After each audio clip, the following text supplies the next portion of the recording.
Look, this isn't about renting, at least not the way people usually talk about it. Most people don't wake up one day and decide, I'm going to rent forever. They just keep renting. A lease ends, another one starts, the years pass, and nothing feels wrong. Rent gets paid. Life moves on. You tell yourself you're staying flexible. Here's the strange part. At no point does renting long-term feel like a decision. It feels like the absence of one. You're not committing to anything permanent. You're not locking yourself in, which makes it feel safe. But safety can be misleading. Because while nothing dramatic is happening on the surface, something very specific is happening underneath. Every year, you're rebuilding the same structure from scratch. Same routine, same payments, same starting line. And because the payments are normal, because everyone you know is doing the same thing, your brain stops questioning the trajectory entirely. This is why most people don't notice this happening. There's no breaking point, no crisis moment, no obvious mistake. You're functioning. But then, much later, something feels off.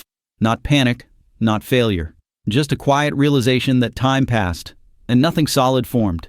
You're older, you earn more, but your position hasn't really changed.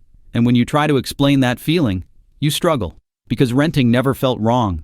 It felt temporary, even when it wasn't. This is the part no one shows. Not whether renting is good or bad, but what actually happens when temporary becomes permanent by default. And once you see that pattern clearly, you can't unsee how powerful it is. I'm Sheldon.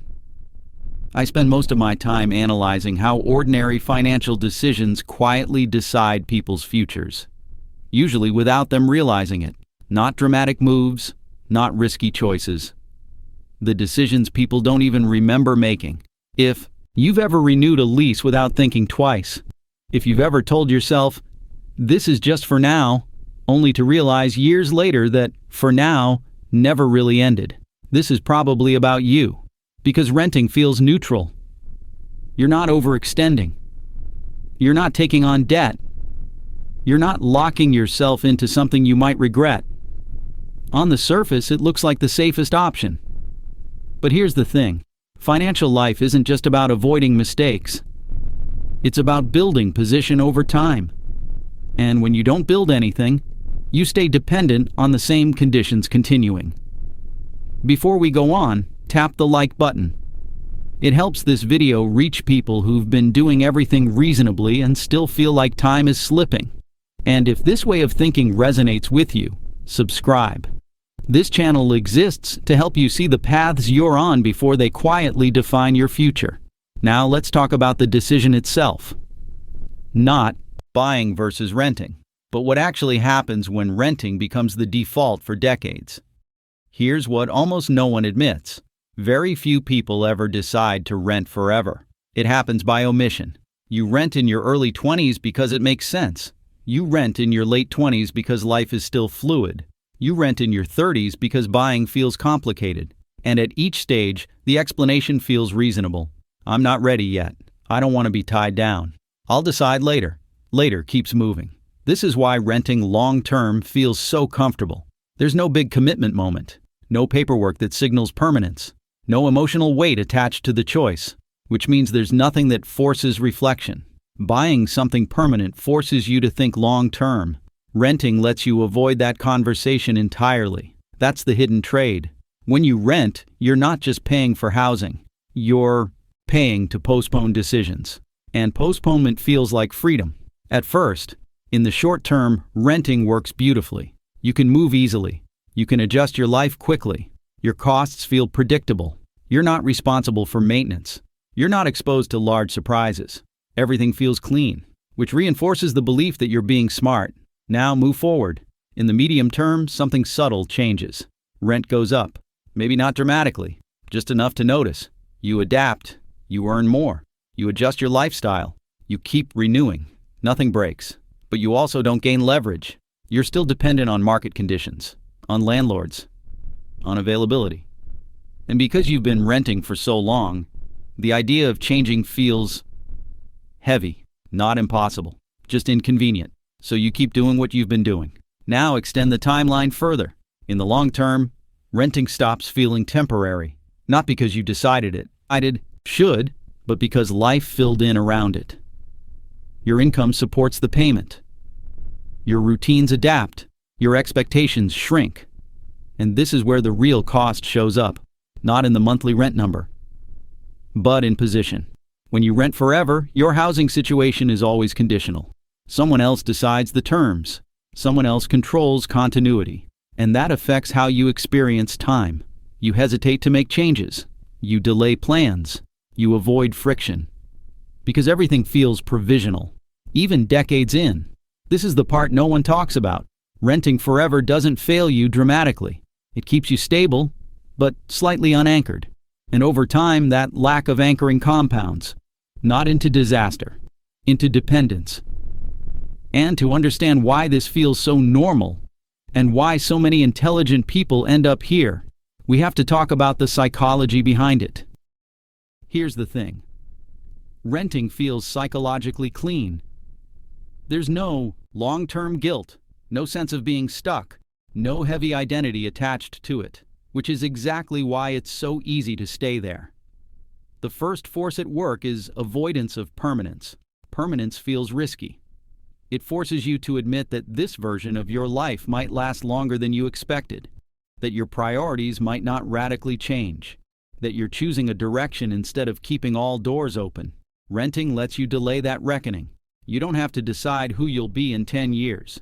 You just need to decide what works this year. The second force is short-term relief bias. Renting reduces friction now. No large upfront cost.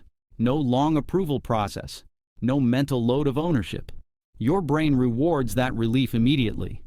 And because humans overweight present comfort and underweight future position, the long-term consequences feel abstract, almost imaginary.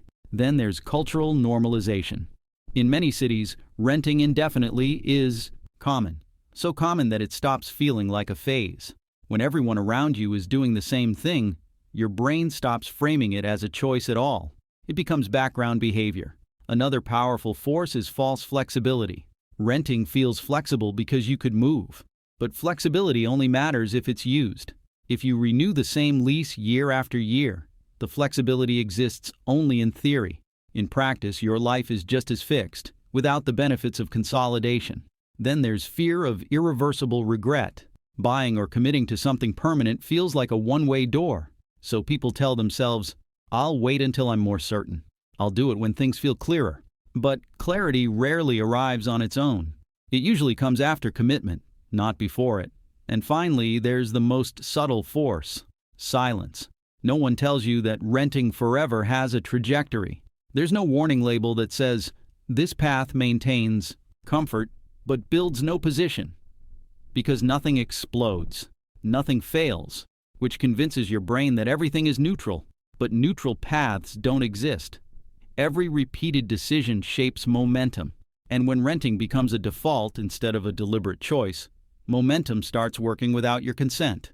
To see what that momentum actually does, we need to follow it across time.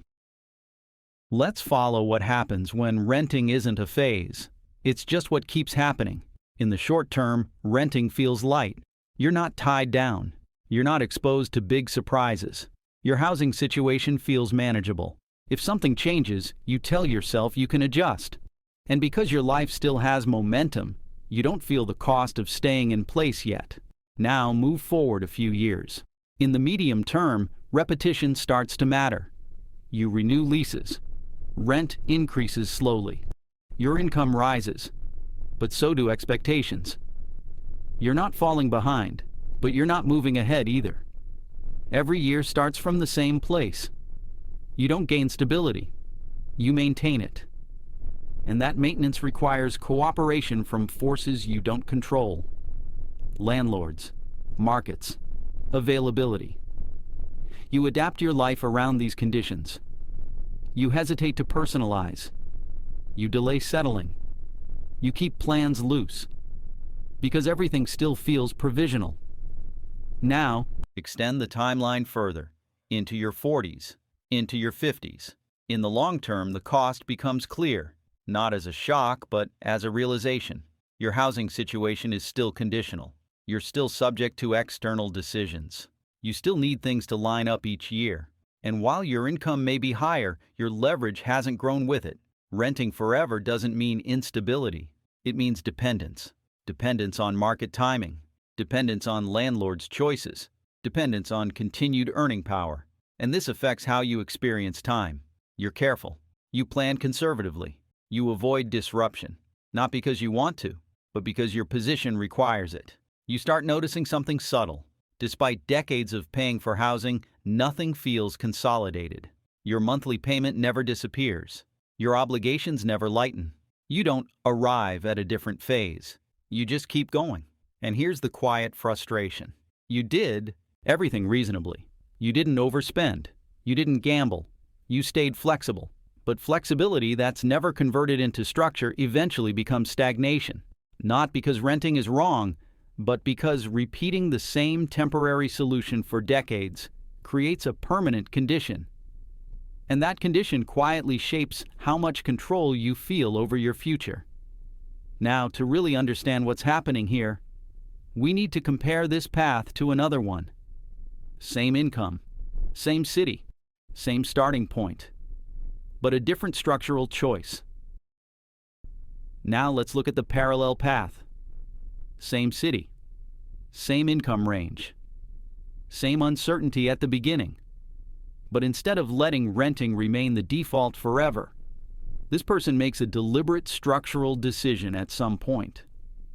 Not necessarily early, not impulsively, but consciously. They decide to anchor something.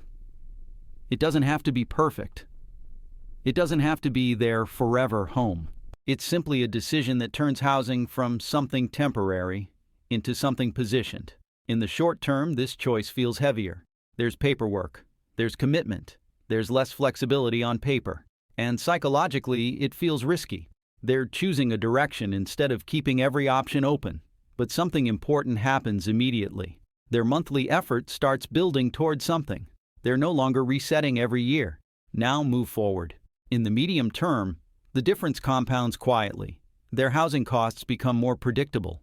Their exposure to sudden changes decreases. They still deal with maintenance. They still deal with responsibility. But they're no longer dependent on permission to stay where they are. This changes how they experience time. They can plan longer. They can tolerate short-term disruptions. They can make decisions without fearing displacement. Not because life is easier, but because their position is more stable. Now extend the timeline into their 40s, into their 50s. In the long term, the contrast becomes undeniable. This person isn't winning dramatically. They're not free from stress. They're not immune to change. But their housing stops being a recurring question. One major uncertainty disappears, and removing one major uncertainty changes how everything else feels. Their income doesn't need to keep outrunning rent increases. Their life doesn't reset every year. They've converted years of effort into control. Now place these two people side by side. One stayed flexible forever. The other eventually consolidated. Both made reasonable choices. But only one path created leverage over time. And once you see that difference clearly, there's an uncomfortable realization waiting. Here's the uncomfortable realization. This was never about renting versus owning. It was about what never changed. One person turned a temporary solution into a permanent structure. The other kept repeating a temporary solution forever. And repetition has consequences. Renting forever doesn't drain you suddenly. It doesn't cause a dramatic collapse. It slowly removes leverage. You keep paying. You keep adapting. You keep depending on conditions staying favorable. And because nothing goes wrong, you assume nothing is being lost. But something is. Control. Not total control, just enough that every major decision feels heavier than it should. You don't feel trapped. You feel cautious. You don't feel unstable. You feel provisional. And over decades, living provisionally changes how you see your future. You stop planning far ahead. You stop assuming permanence. You stop expecting things to solidify. Not because you chose that mindset, but because your structure trained you into it. This is why the frustration is so hard to explain. You did everything right. You avoided obvious mistakes. You stayed flexible. Yet your life still feels like it's waiting for something to settle. The realization isn't that renting forever is wrong. It's that never converting flexibility into structure has a cost. And that cost shows up later, when energy is lower, when change is harder, when stability matters more. Most people don't fail financially. They don't make a catastrophic choice. They just stay on a path that feels neutral until they realize it quietly shaped their limits. And once you see that clearly, you start asking a different question. Not, should I rent or buy? But, what parts of my life are still temporary, even though they've been permanent for years? Here's a simple rule most people never hear, not because it's complicated, but because it challenges something that feels safe.